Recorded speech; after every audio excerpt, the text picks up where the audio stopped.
Ah, that's a good beer. I like that beer. You know what, though? I almost went downstairs today. Almost. I was this close. I was going to buy a Labatt. I almost. Okay, welcome, folks. Tonight we're looking at Labatt Blue from Canada. We have Dave Coulter from Ohio with no Labatt Blue. We have myself with Labatt Blue, Eric from Massachusetts, John from Indiana, and Paul Aubert, our newest guest from the Woodlands, Texas. Hello, Paul. Hello.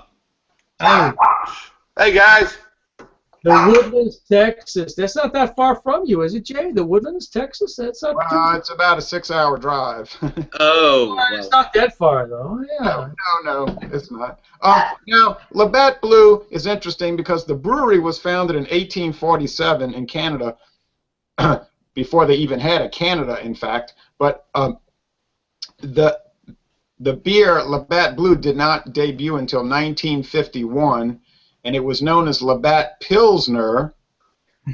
And over the years, when it had this blue bottle, fans in Winnipeg of the Winnipeg Blue Bombers football team started calling it Labatt Blue because it had the blue label.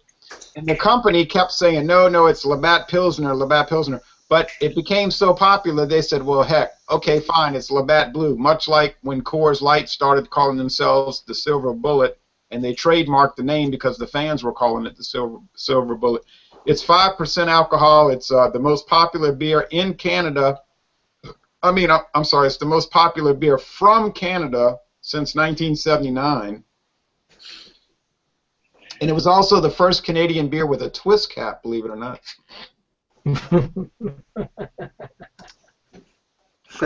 I didn't see that. And it's in a brown bottle, and you know what company came out with the brown bottle in 1912? Schlitz. Right, because they had problems with skunk. What is skunk, Jay? Well, define that. What is skunk? It's a bad smell that comes from the hop oils deteriorating under direct sunlight or artificial light. Okay, I'll go along with that. All right, very good. You agree with that, John? Yeah. Okay. Although some people don't mind that smell, but I'm getting a thin white head and I'm getting a clear straw appearance, very bubbly with my etch glass. It's a typical lager beer, right? So It is very carbonated. Lots of bubbles. You said you have an etched glass there, Jay? Yeah, I bought it at the brewery. Oh, And so how much carbonation is that making with an etched glass? Quite a bit. Really? But they're saying that it's carbonated without the etching. It's still very carbonated without an etching on the glass. Yeah. It's like champagne. What glass do you have there, Eric? What glass? I just have a regular old Wachusett Green Monster IPA pint glass. Okay. Yeah, okay. I can see it now. All right, very good. Paul, you have one of those Bumblebee glasses that I drink out of sometimes? I do have one of those Bumblebee glasses, yes. Here, check it out. Oh, nice. Yeah, I like that glass, Paul. Yeah. My wife got these a few years ago. And John? I've got one of our official Zone 1 etched glasses. So you're getting mega bubbles, huh? Yeah. Yes, I am. The head's gone away, but there's still a lot of carbonation in it. Now, Paul, you're getting a lot of bubbles, huh? Yeah, I sure am. Now, tell me why we chose Labatt Blue tonight. That's a good question, Paul. Well, we were trying to think of one to review, and I saw this in the store one day, and I said, it's been a while since I had Labatt Blue, and I just picked it up, and I asked John and Eric what they thought, and they said, sure, let's do it. So I haven't had it in a while, so yeah. Basically, what we're trying to do is we're trying to do reviews on beers that most people don't do reviews on. Right. Most people's doing reviews on craft beers and high hoppy beers and stouts and porters and other things. We're trying to get back to the original throwback beers of the past. Yeah, and John Sheeran calls them legacy beers. And Scott, I hope you got Scott, I hope you have a Labatt Blue in your hand. Scott, you know what? What's up? That's understand. I think you got to send him an email to Beer Geek Beer Reviews. Oh, he's signed on. He's on. I'm seeing his face. I've seen it. That's not his. Picture. That's not his. That's not the right address. Send it to what? Beer Geek Beer Review. All one word. Yeah, all one word. Yeah. Well, you know what? I'm really sorry that I don't have the Labatts here tonight, but I tell you what, my friends, this beer right here is very similar to a Labatt's, but it's got just a little more hop profile to it. You know what? And I think what I'm gonna do is next week I'm gonna pick up a 6-pack of macro lagers, and I'm going to get Miller. And I think I'm going to get Labatt's and Schlitz and Schaefer's, and I'm gonna do an honest review of all those beers. I really am. Yeah. And you know what? I'm gonna do the same thing. We'll all do one and post them. And Dave, I think the next beer we're going to look at is Old Milwaukee, believe it or not. But now let's look at this beer for a minute. Hey Scott, there's Scott. I told you that's him. What's up? My buddy Scott, man, we hung out this last weekend and we had a great time, man. That's what I understand. Well, what do you man, that place had more than 2,000 beers. Can you imagine a place with 2,000 beers? Beyond belief. What do you think about the aroma? It definitely has like a slightly creamy, slightly lemony sort of a scent I get out of it, with the faint corn and the graininess. You know, it's a lot creamier than most adjunct lagers I've smelled before. Creamier? Yeah. Eric, creamier? Yeah, it's like got this like a cream ale kind of this creamy kind of a sweetness. How long ago did you pour that beer, Eric? 3 minutes ago, maybe. Okay, because I see it's got like a fingernail ahead left on it. Now it does, yeah. I didn't have a big one to begin with. any other comments on the aroma from anybody? I think it's got like a grainy type smell. A little bit more than most of your beers like this is gonna have. More of like a grassy type in. I'll go along with that. What about you, Paul? I was just gonna say it's a little. I find the smell's a little faint, actually. Yeah, I'm not getting much aroma either. I don't get much aroma, but I do smell the grain. It smells like beer. Oh, I've never seen you before. So what kind of beers do you normally drink, Paul? I pretty much drink everything. I like. I think my favorites are the Belgian ales, and I like stouts. I like porters. I like lager. I like kind of everything. Pilsners, whatever. Okay, and what state are you from? Texas.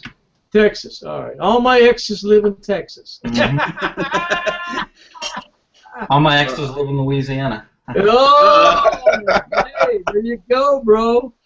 Wait a minute. Hey, now, the taste is where this beer really stands out, I think. So let's get into the flavor. I think this beer really has a lot of uniqueness in the flavors. Yeah. Well, like I was saying in the smell, you do get like it's not a cream ale, but you get like some of that faint creamy ale kind of a taste, and it's definitely very smooth and almost velvety, like a champagne when it goes down. Creamy. Yeah. The thing that always like an old like an old 60s kind of a style of the Schlitz and those older kind of beer styles. Older lager beers. I'm thinking about the Genesee King. Oh no. Hey, don't knock them. I had a Genesee's cream ale last night, and I thought it was wonderful. You had that last night, John? Yeah. Yeah. There's a bar right up the street here. Right up the street. It's like 2 blocks from here. They got neon signs. Now, I'll tell you what, and I think y'all will agree when I place this thought in your head. I find this beer has a noticeable yeast yeastiness. Yes. When I first drank Labatt's, I didn't like it, but it wasn't the beer; it was me. But now I've come around to that yeastiness, like you might get in some sort of like higher quality white bread, and I just love it. I find it really sets it apart from other. Yeah, I think you're right about that. There's a little bit of like that doughy, floury kind of a taste from the yeast. When you say white bread, you know what comes to my mind is Wonder Bread. Yeah, that's what I'm talking about, like Wonder Bread or Bunny Bread. It's got that yeastiness. What do you think, Paul? And John and Eric and.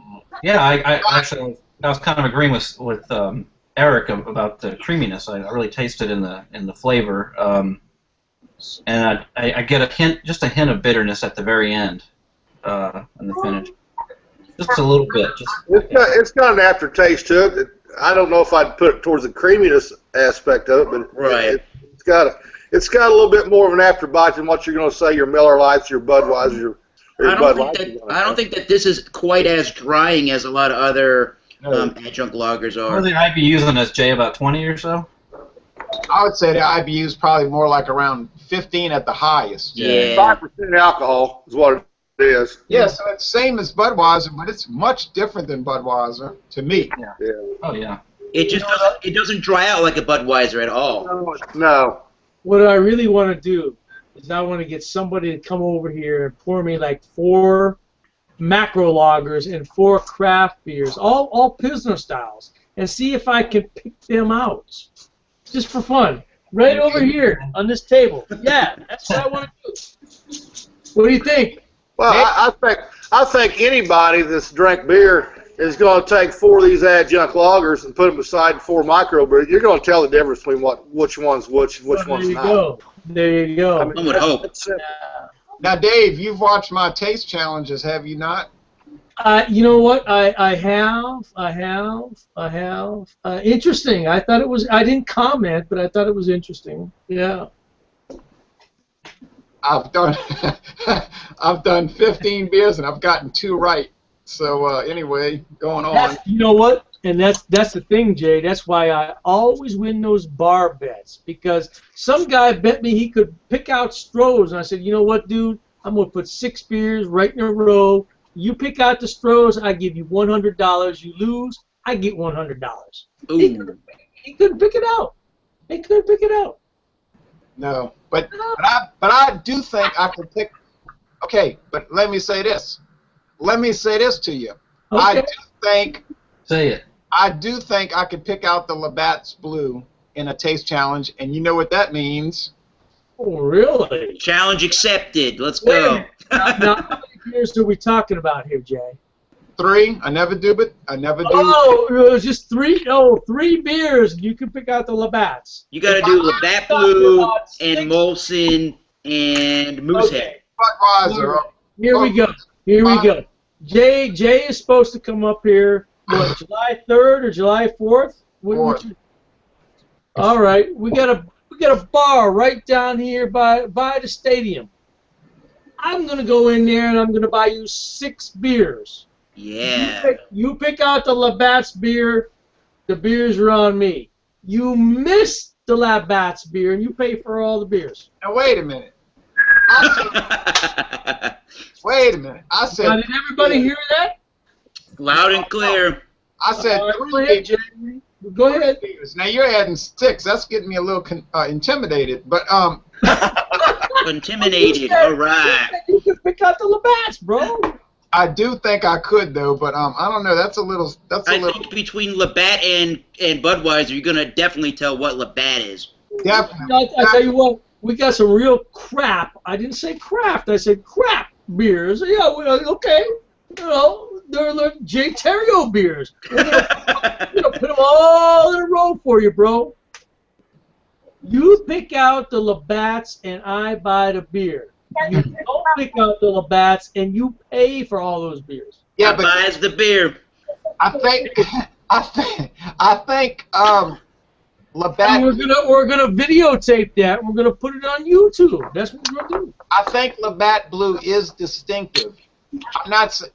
to me, it is remarkable, and I do like it. I don't like the fact that it's 11.5% alcohol. I feel like I'm getting ripped off. It's not the cheapest beer in the world. 11.5 ounces of beer.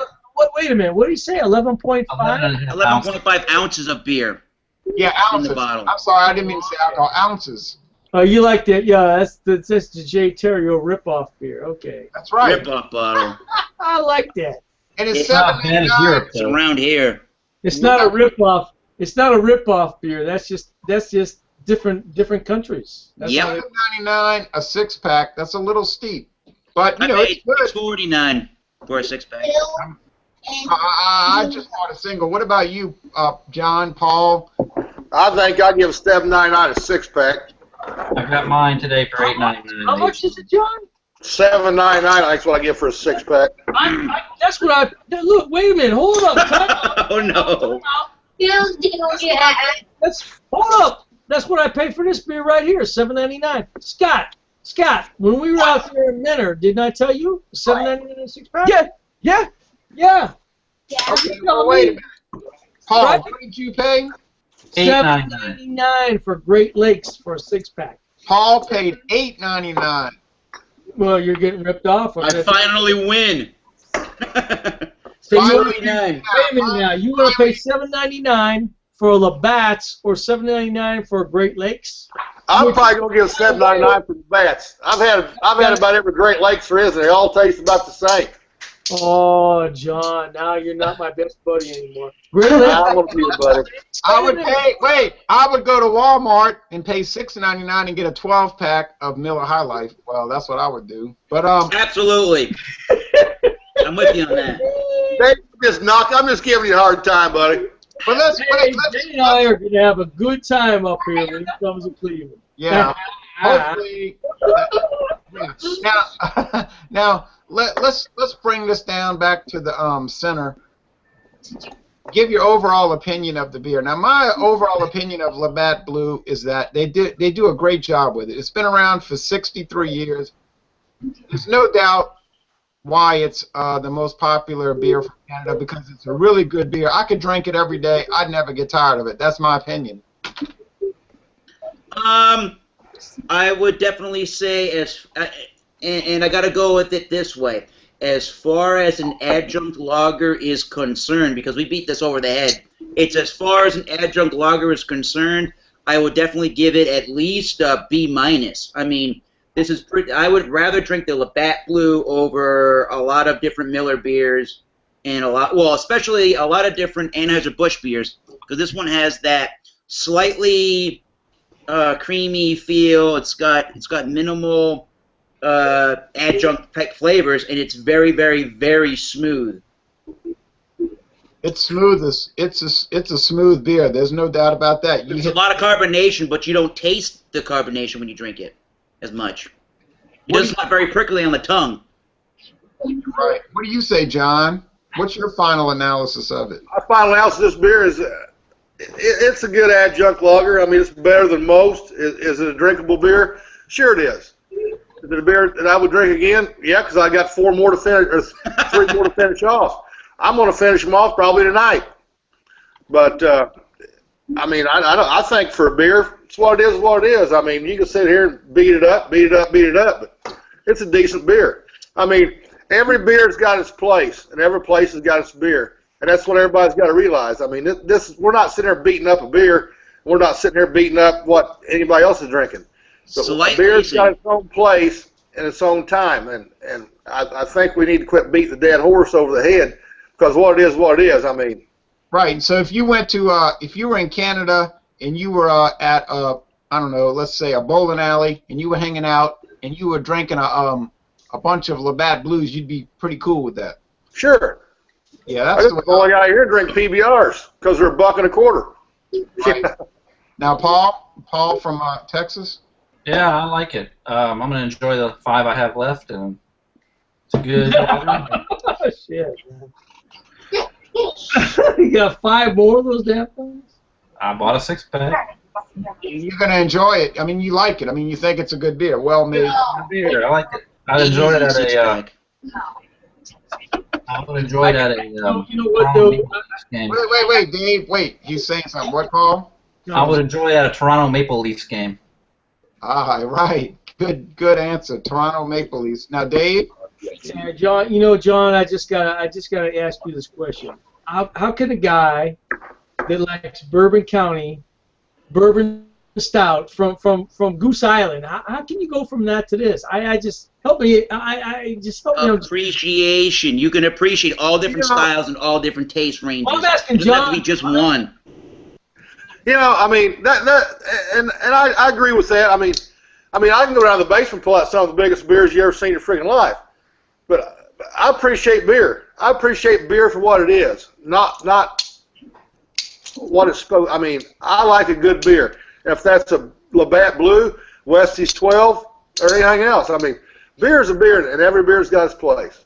Well, I remember my grandfather and my father sitting out under that big shade tree, and they were drinking these beers. I just couldn't get into them. I never could. I never did. But I guess you're right. Every beer has its place, but I just can't get into them. It's a personal preference thing.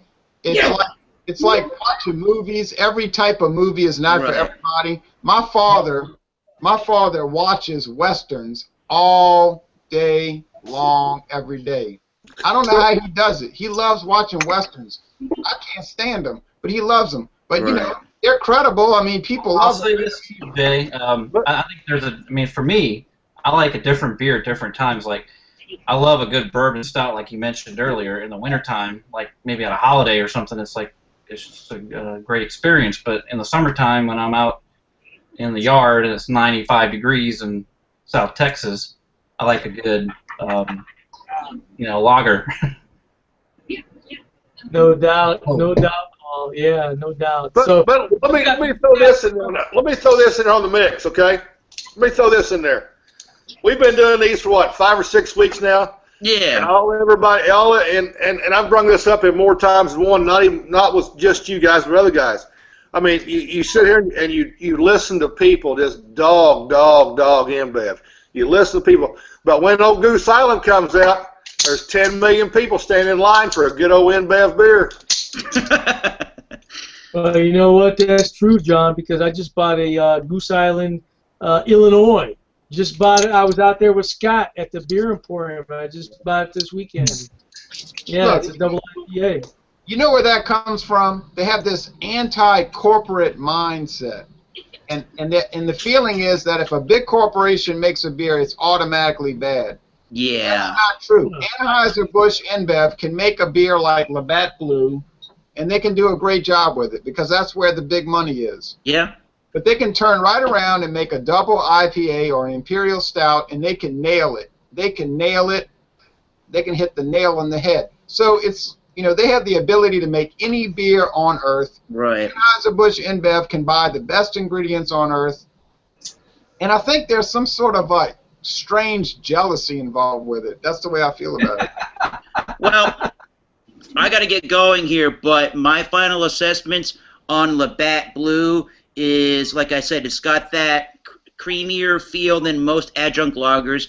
It's smooth as hell. It's easy to go down. It has minimal adjunct characters. It reminds me more of like an older 60s Gusto, maybe Schlitz. And I'm going to say it's at least a B- for the adjunct lager style. So that's what I'll say before I leave.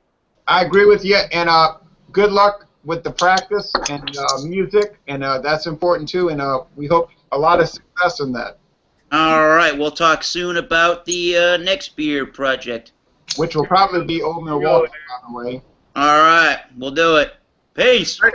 Later. Hey, but I had this beer back in the 90s, and there's not much difference between that beer in the 90s and what it is right now. I mean, it seems pretty consistent from what I'm drinking. So what are you guys thinking about for next week? What's on tap for next week? Old Milwaukee, believe it or not. Oh Jesus, no, man! Oh,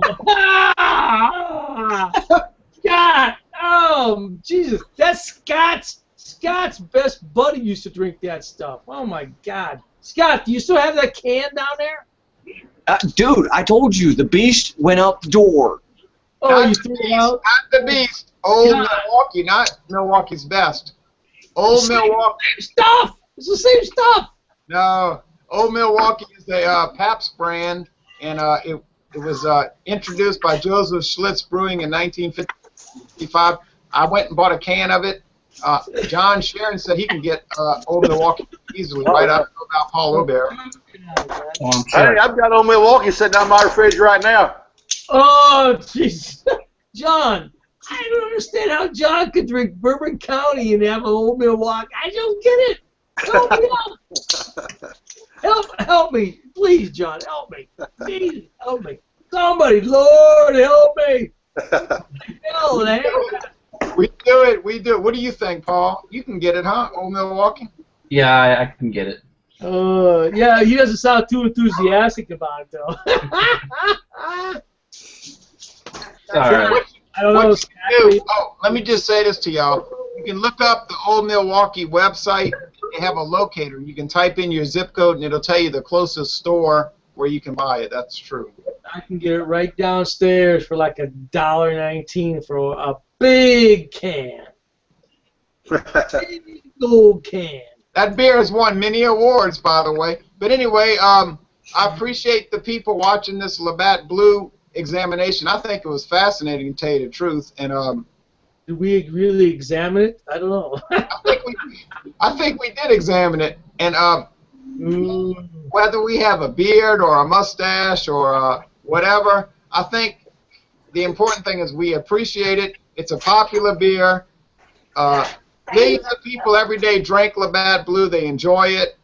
You know what I mean? And they're not beer fanatics like we are. You know what I'm talking about. They go to the bar, they play pool, they drink it, they love it, and that's what counts, the way I see it. So the beer for next week is Old Milwaukee. What is it? I just have one thing to say about Labatt's Blue in summary myself. Oh, That is. Oh, Jesus, no. All right, SCTV, Rick Moranis and Dave Thomas from 19... Yeah. We're going to drink some Labatt's Blue and have some back bacon, eh? Yeah, but they used to drink Molson Canadian on that show, actually. No, Elsinore. Yeah, Molson Canadian is what they drink. But, so we're going to look at Labatt Blue next... I'm sorry, Old Milwaukee. The regular Old Milwaukee that was introduced in 1955. Milwaukee. It's about 4.5% alcohol. You'd be shocked to find out how many awards this doggone beer has won. Scott, you going to show up with some Old Milwaukee next week? I'll show up if I can find something. That's not going to have Old Milwaukee. I can guarantee that. I might get The beer, drink the beer, drink the beer. Old Milwaukee. It doesn't get any better than this. Hey, Scott, I tell you what, man, I'm going to catch you after this review is over, man. All right, man. Hey, hold on a minute. Let's Hold over on to a minute. Jimmy Holland. Let's do this. Let's do this. Let's throw this out there.